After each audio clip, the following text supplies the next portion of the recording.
Now that the coil has been removed, you know what, before we lose these little suckers, let's pull off these, since I need another one of those. There's one. There's two. You gotta make the appropriate grunting sound, even though it's small.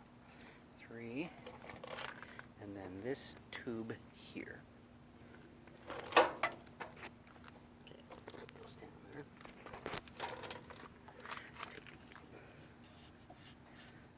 Let's leave that cap on.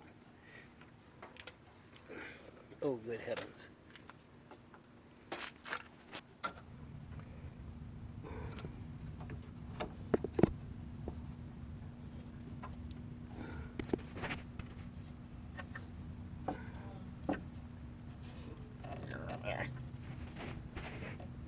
Come on. There we go. I'm going to write those down. And that will be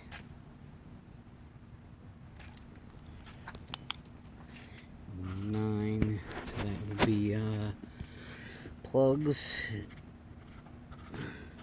to carb.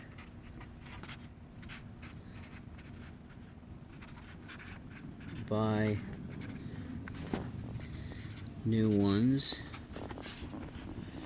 and then tube to oil filler neck. That's number 9. I will put those into a plastic bag and put them down there with the other parts.